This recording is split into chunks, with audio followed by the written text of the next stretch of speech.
नमस्कार दोस्तों, मैं हूं आपका अपना दोस्त नंदन और आप देख रहे हैं CNBC बाय नंदन। दोस्तों, अगर आप रेफ्रिजरेशन के फील्ड में काम कर रहे हैं या करना चाहते हैं और आप लेना चाहते हैं अगर वैक्यूम पंप, तो फटाफट से ले लीजिए, क्योंकि अगर आप वैक्यूम पंप से सिस्टम को वैक्यूम करते हैं तो चॉकिंग की जो गुंजाइश है वो बहुत ना के बराबर आपको दिखती है।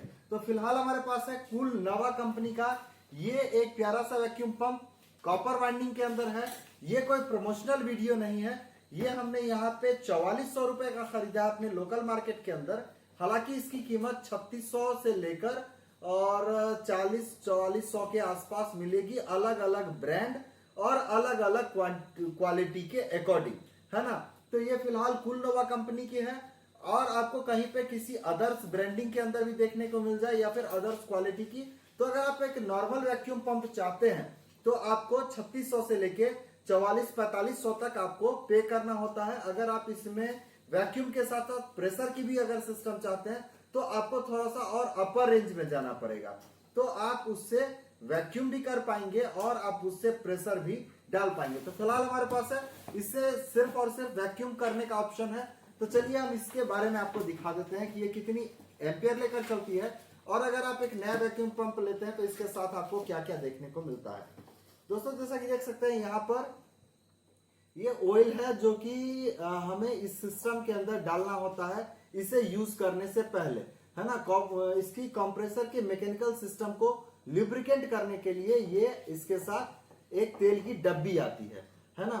तो अगर इसके ऊपर ml की मैं बात करूं तो यहाँ पे इसकी ml है, यहाँ पे लगभग 60 ml से ज्यादा है, लगभग 62 ml के आसपास ये हमें यहाँ पे ऑयल देखने को मिलती है। इसके साथ अगर पंप की बात करूं तो जैसा कि देख सकते हैं ये है हमारा फाइनल प्रोडक्ट, ये है हमारा वैक्यूम पंप, है ना। इसे मैं खोलकर आपको दिखाता हूं।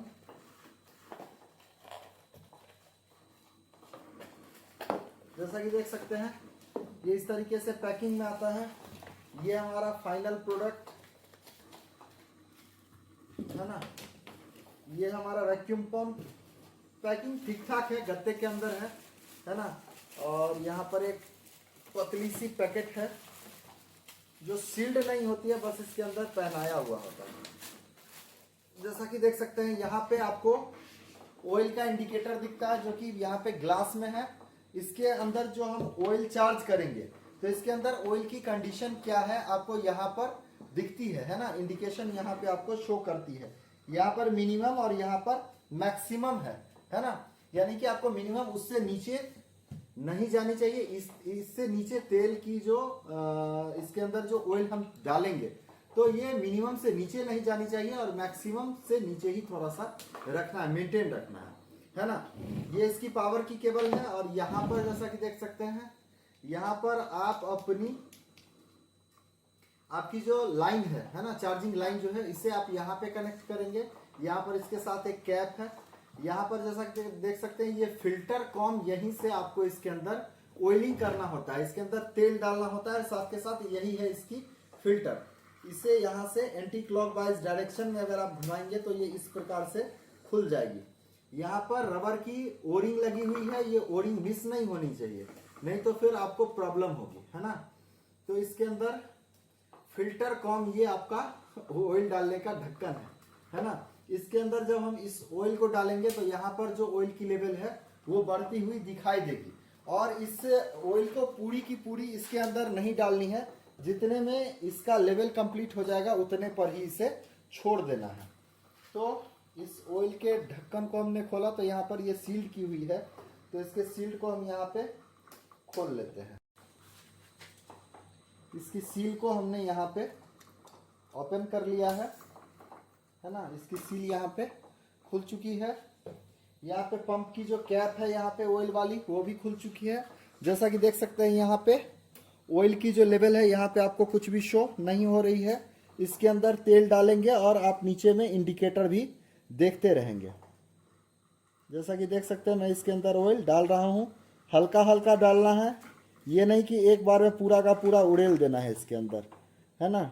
डालने के बाद आप यहाँ पे गेज के ऊपर आप देखेंगे तो अभी हमारी ऑयल यहाँ पे शो नहीं हो रही है, थोड़ा सा और ऑयल डालते हैं इसके अंदर।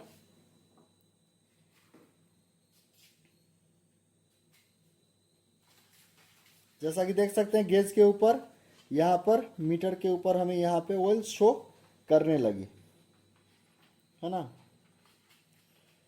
इस पंप के साथ जो हमें ये ऑयल मिला है ना, ये इसके अंदर पूरा का पूरा चला गया। इससे पहले जो हमने वैक्यूम पंप लिया था उसके साथ हमें ऑयल जो है वो थोड़ा सा बच गया था। उसके अंदर जो तेल की डब्बी थी वो इससे थोड़ी सी बड़ी थी। तो फिलहाल हम इसके अंदर पूरा का पूरा ऑयल इसके अंदर चार्ज कर देंगे।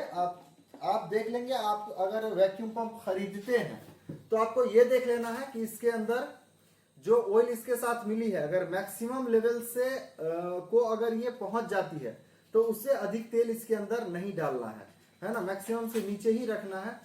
और अगर आपकी तेल की डब्बी खत्म हो जाती है तो नो इशू, खत्म हो जाएगी, पूरी की पूरी डालकर छोड़ देनी है। नहीं तो थोड़ी सी अगर बच जाएगी तो बचा लेना है। फिर बाद में जब इसकी तेल यूज करते करते पंप को चलाते चलाते इसकी तेल जब कम हो जाएगी तो फिर दोबारा आपको इसके अंदर डाल देना है। अगर आप चाहते हैं कि इसके अंदर कौन सी ऑयल बाद में डालते हैं तो देख सकते हैं ये हमारे पास एक एक्स्ट्रा भी है। हम अपने इंस्टीट्यूट के यूज के लिए अलग से भी ये ऑयल का डब्बा खरीद कर रखते हैं, ताकि जब हमारे वैक्यूम पंप के अंदर तेल की कमी हो जाए तो इससे हम उसके कमी को पूरा कर लें। ये 160 रुपए में हमने लिया है ना। 350 ml की है ये, है ना। तो इसे कई बार हम अपने पंप के अंदर चार्ज कर सकते हैं। तो फिलहाल हम इसके कैप को यहाँ पर लगाते हैं और इसकी एम्पेयर आपको टेस्ट करा देते हैं कि ये कितनी एम्पेयर हमारी कंज्यूम करती है।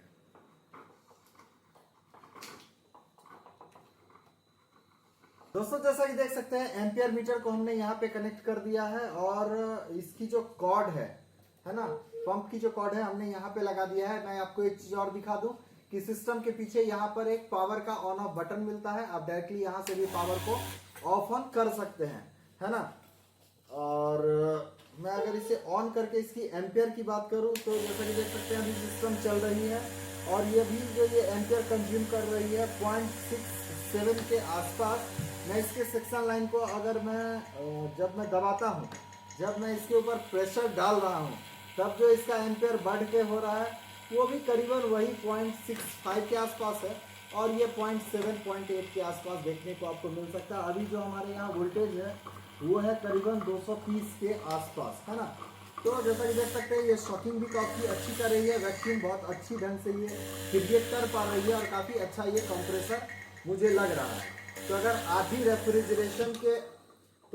भी रेफ्रिजरेशन के फील्ड में काम करना चाहते हैं और या कर रहे हैं, और अगर आप वैक्यूम पंप लेना चाहते हैं तो आप अपने बजट के अकॉर्डिंग जिस किसी भी वैक्यूम पंप को अफोर्ड कर सकते हैं तो वो आपको ले लेना चाहिए। क्योंकि वैक्यूम पंप से अगर आप सिस्टम को वैक्यूम करेंगे तो चॉकिंग की जो गुंजाइश आपको बहुत कम मिलेगी। अक्सर अगर आप वैक्यूम पंप यूज नहीं करेंगे तो सिस्टम के अंदर बारंबार यानी बार बार आपको चॉकिंग की समस्या मिल सकती है। तो मेरा रिकमेंडेशन रहेगा, अगर आप इस फील्ड में बने रहना चाहते हैं तो आपको एक वैक्यूम पंप खरीद लेना चाहिए। तो ये कोई प्रमोशनल वीडियो नहीं थी। मैंने एक स्टूडेंट थे जो आलम जी, मैंने पिछले वीडियोस के अंदर आप लोगों को दिखाया था, तो उन्होंने ये सारी की सारी चीजें यहाँ पे खरीदी है। कटिहार के रहने वाले हैं, ये सारी की सारी चीजें यहाँ से लेकर जाएंगे। तो मैंने सोचा कि आप लोगों के लिए भी एक वीडियो रिकॉर्ड करके आप तक भी पहुंचा दूं कि अगर आप इसे प्लान कर रहे हैं तो आपको ले लेना चाहिए। और इसके साथ आपको क्या मिलता है, ऑयल मिलती है, कैसे चार्ज होती है, एक छोटी सी जानकारी मैंने आप लोगों के साथ साझा की। अगर आप इस टेक्निकल फील्ड में इंटरेस्ट रखते हैं और अगर आप चाहते हैं इस तरीके की ट्रेनिंग हम करें तो आप हमारे इंस्टीट्यूट को ज्वाइन कर सकते हैं, है ना। आपको डिस्क्रिप्शन के अंदर हमारे इंस्टीट्यूट की एड्रेस और फोन नंबर मिल जाएगी, आप डायरेक्टली उसके ऊपर कांटेक्ट कर सकते हैं। तो फिलहाल की इस वीडियो में बस इतना ही। मिलते हैं अगले किसी लाइव स्ट्रीमिंग या फिर वीडियोस में।